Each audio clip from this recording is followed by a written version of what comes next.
The problem is the monopoly game, which is controlled by the Federal Reserve, the private bank, which is actually controlled out of London, is manipulating all the dollars to put them out, put more and more people into debt. So the illusion of equity they have in real estate is coming apart.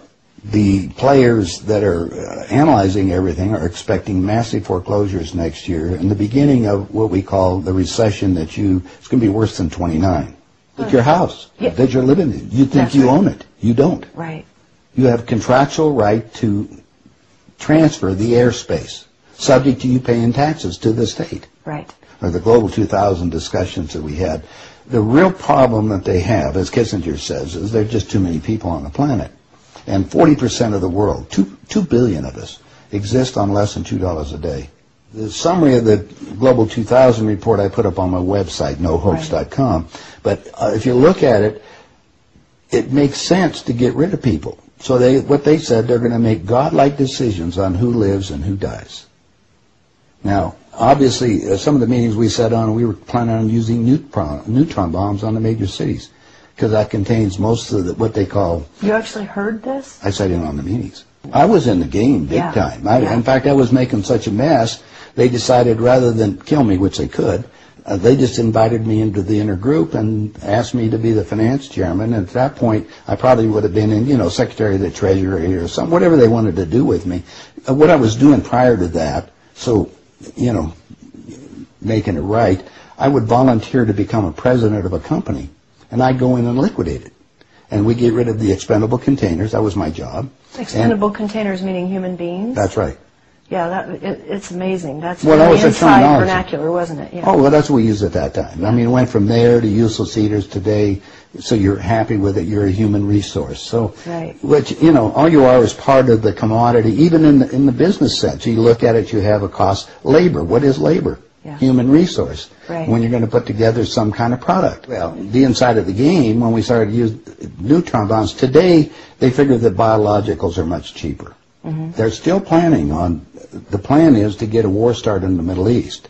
And they're still planning on using a neutron bomb, or one of the bombs that they've got developed on Israel. Mm-hmm. And that's to begin World War III, mm-hmm. which is all on the cards. And it's going to happen. They even put a monument up for this whole program. It's mm-hmm. called the Georgia Guidestones. Mm-hmm. Outside of Atlanta, right. And they've got it all set down there. It's all in 8 languages. Basically, it's fait accompli as far as they're concerned. It's just to get the thing going in the Middle East, and it's not going fast enough. I mean, Carter put this thing in, so we have the Plan 2000, with the war starting in the year 2000 in the Middle East. Right.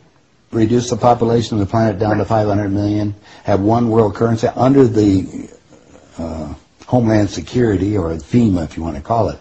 They're going to declare an emergency, which are going to shut down everything. My friends, my CIA associates, I don't even call them friends anymore. CIA is crooks in action. Yeah.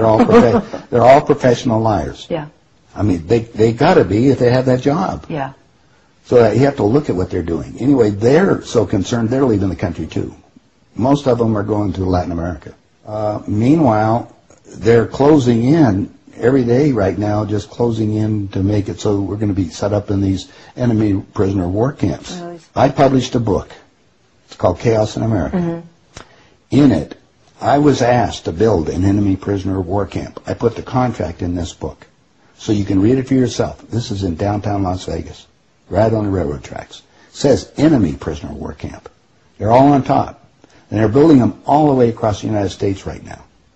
Bush signed an executive order taking the old forts and the army places that we shut down to get those organized to hold the so-called dissidents. Now, what's the definition of a dissident? And the problem is that we're going to enslave ourselves, because most of the people want to keep having food coming in, and you're going to follow the line. You're just walking yourself into your own prison camp. Then we're going to come down to the extermination, just like World War II. Right. Well, Phil and I have lectured together. I know Phil Snyder. He's dead now. Yeah, I know he's dead. And so what about what he was saying about the number of bases at that time? I think it was 129 bases before he died. Underground had already been built. Is that all for the elite? Yeah. Really? What are they going to do with the rest of the people? They just get rid of them, leave them above ground, and be radiated. Now, my son happens to be a nuclear physicist. Mm-hmm. Spent the last 3.5 years in a secret city in Russia. They're about 12 years ahead of us. They have 22,000 nuclear warheads.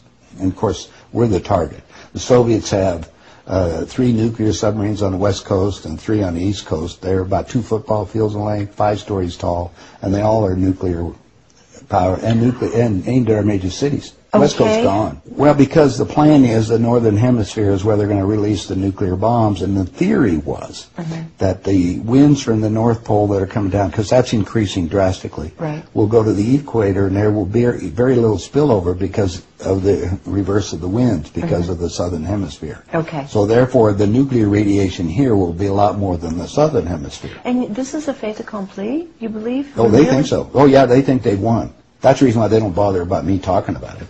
They don't care whether you know or not. What are you going to do about it?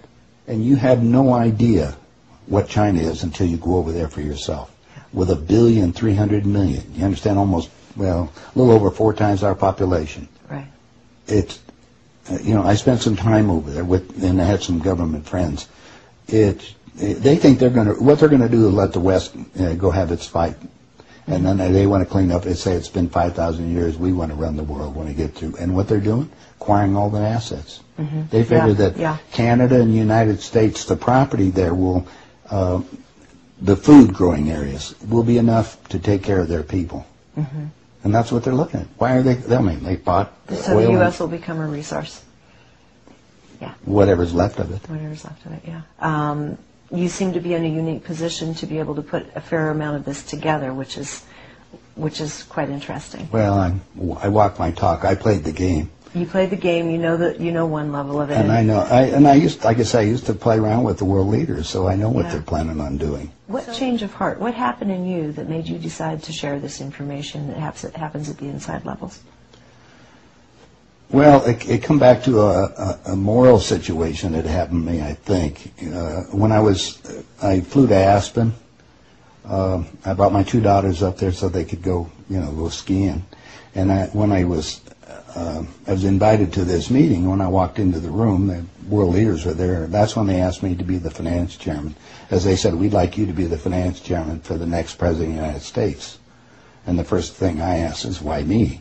And they said, well, we owe you a favor. Remember, I told you I volunteered to be president of the companies as I went down. And then you liquidate, yeah. I didn't charge them anything for it. It was just a game. I see.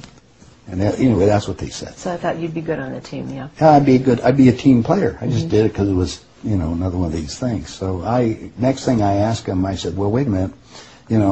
I just started this $100 million project. And they said, don't worry about it. We'll put it on ice. And I said, okay, who with? And I said, well, you can do that. Then I said the next thing was, who is going to be the next president? Now, this is 2 years before he became president. Right. They said Jimmy Carter, and I said, Jimmy who? And they said, well, he's the Democratic governor of Georgia. And I said, I've been voting Republican.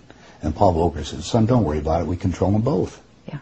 And I said, well, I got the next question is, what does a finance chairman do? Yeah. I haven't been doing that. I've been playing all this other stuff. They said, will you sit down with Ted? And so I sat over with Ted Kennedy. He's sitting right next to me.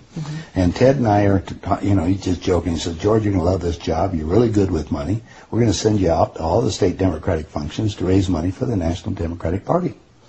And he said, you're going to meet some real foxy ladies. And just then, my daughter walked in. Ted looked at her and he says, wow, I want to go to bed with that. I says, no, you don't, Ted. That's my daughter, and she's 14. And his response to me was, I don't care. I was livid. I really didn't know what to do. So it was that moment, Well, wait a minute. personal insult. That was part of it. Yeah. I got up and I walked across the room. Yeah. I then talked to Pierre Trudeau and his wife, who was the Prime Minister of Canada at that time. And I'm sitting in front of them was a little half cigar box full of white powder. And then I'm looking around the rest of the room. I said, my God, something hit me at that point. If the world leaders have to resort to this, I don't think I want to be part of this thing. I mean, even to the Dark. even to the pollution and getting everything else they're talking about, getting rid of all the other people. I mean, I was raised in a packing house and slaughtering animals, and you get to the point where people are just animals at that level. And then I found out a little bit more about the details of the Plan 2000, of the annihilation of the entire planet. I said, I got to stop these people. There's something there. I mean, it's just, they got to be stopped.